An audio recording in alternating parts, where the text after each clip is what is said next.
Chapter 18. William Wilberforce and the Fight for Freedom. Abolition of the Slave Trade in the British Empire, 1807. William Wilberforce, the man who worked faithfully for nearly 50 years to win freedom for the slaves, was the son of a wealthy English merchant. When he was 21 years of age, he entered Parliament as member for the seaport of Hull. For a few years, he enjoyed the gay life in London, attending race meetings and clubs, dances and theaters, and making a host of friends.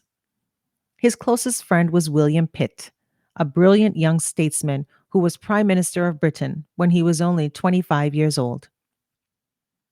At that time, a great religious revival was sweeping over England as a result of the work of John and Charles Wesley and their followers.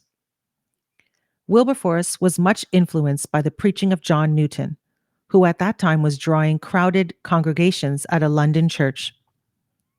Before Newton became an earnest Christian, he had been the captain of a slave ship, and from him Wilberforce heard something of the slave trade. Wilberforce himself became converted. His old gay life no longer attracted him, and he even thought of giving up his seat in Parliament. But his friend William Pitt begged him not to do so. About this time, Wilberforce read Clarkson's little book. He sent for the author and asked many questions about the slave trade. He was very shocked to hear of the sufferings of the slaves on the Middle Passage. He felt sure the trade ought to be stopped, but it was clear that it would not be stopped unless someone in Parliament took up the cause of the slaves and forced the government to make the slave trade unlawful. He spoke of this to his friend, and Pitt at once replied, "Wilberforce, why don't you bring the matter of the slave trade before Parliament?" So Wilberforce remained in Parliament and began the long struggle, first to end the slave trade and then to free the slaves. In this work, Wilberforce had the help of a little company of friends, including Granville Sharp and Thomas Clarkson, who were interested in many charitable and missionary efforts. One of the good works in which they were engaged was that of helping the black poor in London. When the king's judges decided there could be no slaves in England, many slaves who had been brought to England by their masters drifted into idleness and poverty when they became free. A traveler who had just returned from Africa suggested that these men might be taken back to their native land. With the help of Pitt, 400 of these Negroes were sent to West Africa in 1787 and settled in Sierra Leone, a settlement which 20 years later became a crown colony. Wilberforce was not a strong man, and just as he was about to make his first attack in Parliament on the slave trade, he fell ill. Pitt comforted him by promising to take his place and asked the House of Commons to agree to discuss the slave trade the following year. The brief debate which followed led one of the members to visit a slave ship lying in the Thames. He was so shocked at the cramped conditions that he spoke of the matter in Parliament, and as a result, a law was passed limiting the number of slaves to be carried on the ships. By the following spring, Wilberforce had become well again, and so was able to plead for the abolition of the slave trade in a speech to the House of Commons, which lasted for 3 hours. Many merchants and wealthy plantation owners thought abolition would ruin West Indian trade, and to Wilberforce's dismay, they managed to get the question of abolition delayed. 2 years later, Wilberforce brought forward a bill to prevent any more slaves being imported into the British islands of the West Indies. Pitt and 2 other famous English statesmen, Burke and Fox, spoke in favor of the bill becoming law. But in spite of all their efforts, it was defeated. In the country, however, Clarkson was arousing great interest and sympathy by his lectures and meetings, and books and leaflets on the subject were widely distributed.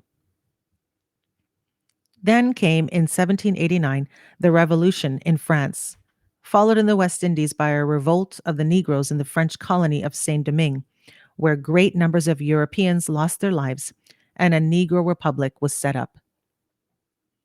Even in the British island of Dominica, there was a small revolt, but it was easily settled. All these events stiffened the opposition to abolition. All these events stiffened the opposition to abolition in Parliament. The most that Wilberforce could do was to win the consent of Parliament to his proposal that the slave trade should be gradually abolished. Later, the year 1796 was fixed as the end of the trade. Before the end of 1792, the French king had been tried for treason, and in January 1793, he was put to death. Then the French Republic declared war on Britain, and in the war that followed, public interest in the slave trade faded. When Clarkson made another lecturing tour, he found the people more eager to fight the French than to oppose the slave traders. But Wilberforce and his friends were encouraged by the news that Denmark was ending its slave trade in 1802. Wilberforce kept steadily to his purpose. Session after session in Parliament, he demanded the end of the slave trade and reminded the House of their promise for 1796. He was able to have rules made for better conditions on slave ships. That was all. In 1802, the war with Republican France came to an end, and the island of Trinidad was ceded to Britain. But the war was renewed the following year, this time against Napoleon. In spite of the war, Wilberforce succeeded in getting his abolition bill passed by the House of Commons, though it was defeated by the House of Lords in 1804. Pitt, however, secured a government order forbidding more slaves to be imported into the new British colonies, Trinidad and British Guiana. That was his last act on behalf of the slaves. He died in January 1806. Fox, who succeeded Pitt as prime minister, declared that if he could see the slave trade brought to an end, he would be satisfied that his 40 years in Parliament had not been wasted. He would retire, feeling he had done his duty. But before he could bring forward another bill for the abolition of the slave trade, he died. At last, in March 1807, the bill was passed by both houses of Parliament. Speeches were made praising Wilberforce's patient efforts, and the House rose to cheer him. The great man sat with bowed head, tears streaming down his cheeks, tears of joy for what had been won, tears of regret, perhaps, that his friends Pitt, Fox, and Burke were not there to share in the triumph. So the British slave trade was abolished. After January 1, 1808, no British ship might take part in it. Ships of the British Navy that could ill be spared, for there was still war with France, were sent to the West African coast, and any British ship found carrying slaves was seized. Thus, as far as Britain was concerned, the trade came to an end. The next step was to give the slaves their freedom.